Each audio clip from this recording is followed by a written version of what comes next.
مسیح میں سب بہن بھائیوں کو سلام. میں ایونجلسٹ ایلون آپ کی خدمت میں حاضر ہوں ایک نئے میسیج کے ساتھ. تو آج کا جو ہمارا میسیج ہے وہ یہ ہے کہ یسوع مسیح انسان کے ایمان کو پرکھتا ہے. تو جاننے کے لیے میرے ساتھ مل کے نکالے مرکز رسول کی معرفت لکھی گئی انجیل اس کا 10 باب اس کی 46 آیت سے میں آپ کے سامنے پڑھتا ہوں. تو خداوند کے پاک کلام میں یوں مرقوم ہے: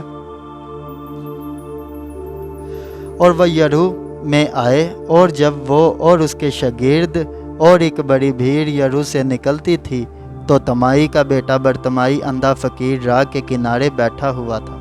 اور یہ سن کر کہ یسوع ناصری ہے چلا چلا کر کہنے لگا: اے ابن داؤد، اے یسوع مجھ پر رحم کر. اور بہتوں نے اسے ڈانٹا کہ چپ رہے، مگر وہ اور بھی زیادہ چلایا کہ اے ابن داؤد مجھ پر رحم کر.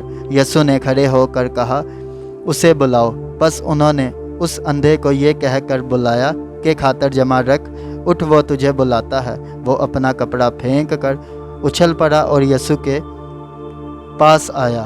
یسوع نے اس سے کہا: تو کیا چاہتا ہے کہ میں تیرے لیے کروں؟ اندھے نے اس سے کہا: اے ربونی، یہ کہ میں بینا ہو جاؤں.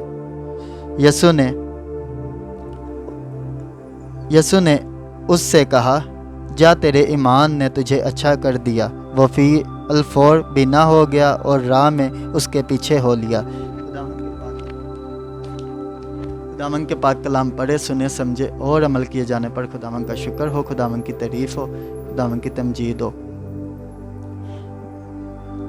غور کریں کہ یسوع مسیح برتمائی کو تلاش نہیں کر رہا، در حقیقت یسوع مسیح وہاں سے گزر رہا. اگر برتمائی نہ چلاتا تو کیا اس نے شفا حاصل کرنی تھی؟ تو نہیں، تو اس نے شفا حاصل نہیں کرنی تھی.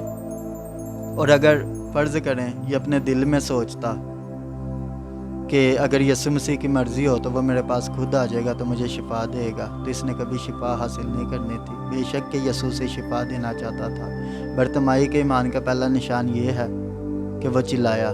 دوسرا نشان کہ وہ بلند آواز سے ڈانٹ پڑنے کی وجہ سے وہ بلند آواز سے چلایا. اگر برتمائی ایک دفعہ چلا کے چپ ہو جاتا تو اس نے شفا حاصل نہیں کرنی تھی اور یسوع نے چلتے جانا تھا. آج ہمیں بھی ایمان میں جدوجہد کرتے رہنا چاہیے. بعض دفعہ ہم سمجھتے ہیں کہ ہماری دعاؤں کا جواب نہیں مل رہا، در حقیقت اس وقت ہمارے ایمان کو پرکھا جاتا ہے. تو جب وہ بلند آواز سے چلایا تو یسوع مسیح رک گیا. تو جب یسوع مسیح رکا تو اس نے کہا: اسے میرے پاس لاؤ. تو جب وہ اسے اس کے پاس لانے لگتے ہیں تو وہ کیا کرتا ہے؟ وہ اپنے کپڑے کو کیا کرتا ہے؟ پھینک دیتا ہے. تو اس دور میں، یسوع مسیح کے دور میں، اس ٹائم پہ جو اندھے ہوتے تھے نا، ان کو ایک خاص قسم کا کپڑا دیا جاتا تھا جس سے پتہ چلے کہ یہ دیکھ نہیں سکتا.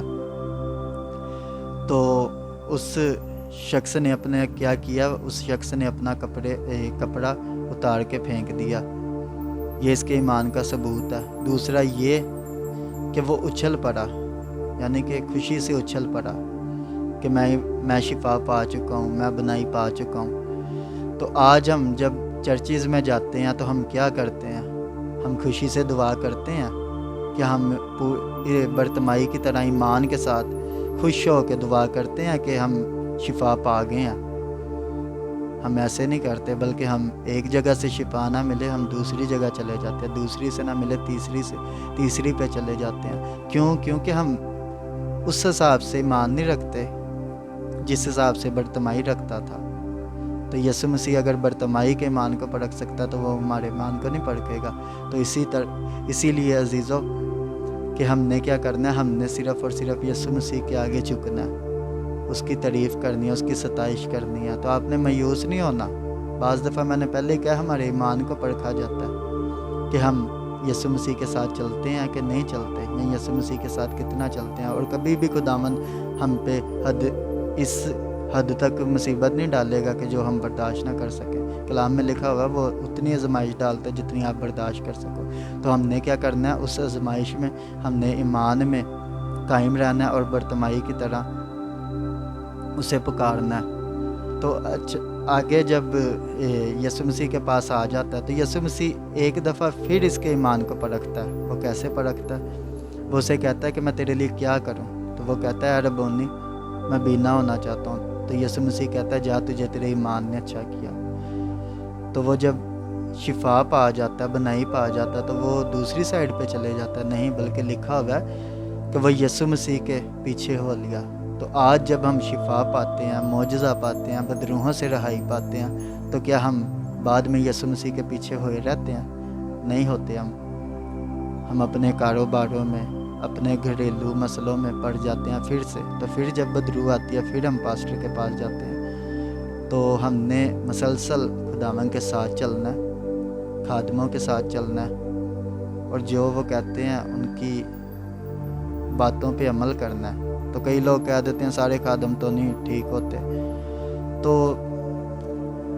دیکھیں خداوند کا جو خادم ہے، پچھلی ویڈیو میں بھی مجھے ایک بھائی نے کہا ہر چرچ میں کیا شفایہ نعمت ہوتی ہے اور یسوع مسیح کے نام سے شفا ہو رہی ہے؟ تو میں نے ویڈیو میں کہا تھا کہ جو ایماندار ہے، جو یسوع مسیح کے پہ ایمان لاتا ہے، اسے نجات دہندہ قبول کرتا ہے، اس کے درمیان یہ معجزات ہوں گے۔ وہ بدروحوں کو نکالیں گے، نئی نئی زبانیں بولیں گے، اگر کوئی زہریلی چیز پی لیں انہیں کچھ زر نہ پہنچے گا۔ اور میں پہلی بات یہ ہے کہ میں کسی کو ادھر لیٹ ڈاؤن کرنے کے لیے میسیج نہیں دیتا، نہ ہی میں کسی کے خلاف۔ وہ خداوند اور ان کا مسئلہ ہے۔ میں پہلے اپنے شتیر کو نکال لوں، اگلے کی آنکھ کے تنکوں کو پھر ہی نکالوں گا نا۔ تو باقی جو لوگ بالکل کلام کے اپوزٹ جا رہے ہیں، تو وہ اگر مجھے موقع ملے گا، تو اگر خداوند کا روح مجھے بتائے گا، تو میں ان کے لیے بھی میسیج دوں گا، لیکن میں کسی کے خلاف نہیں دوں گا۔ جو بائبل میں ہے وہ دوں گا۔ اور ہر چرچز میں یسوع مسیح کے نام سے شفائیں نہیں ہو رہی، وہ ٹھیک کہہ رہے ہیں، لیکن میں نے جو ویڈیو میں کہا تھا، میں نے یہ کہا تھا کہ جو کوئی ایماندار ہوگا ان کے درمیان یہ معجزات ہوں گے۔ اگر آپ کو میسیج اچھا لگا تو کمنٹ باکس میں ضرور کمنٹ کیا کریں، اپنے خیالات کا اظہار کیا کریں، اور زیادہ سے زیادہ ویڈیو کو شیئر کیا کریں، تاکہ کچھ لوگوں کو بیسک چیزیں نہیں پتہ ہوتی۔ تو میں بیسک جو ایمان کے متعلق چیزیں ہیں وہ میں بتا رہا ہوں۔ تو آگے میں اور زیادہ کوشش کروں گا کہ اچھی ویڈیو لے کے آؤں، تاکہ آپ سنیں اور زیادہ برکت پائیں، اور آپ اور لوگوں کی بھی برکت کا وسیلہ بنا کریں، اور یہ میسیج زیادہ سے زیادہ شیئر کیا کریں۔ خداوند آپ کو برکت دے اور اسی طرح اپنے جلال میں بڑھاتا جائے۔ آمین۔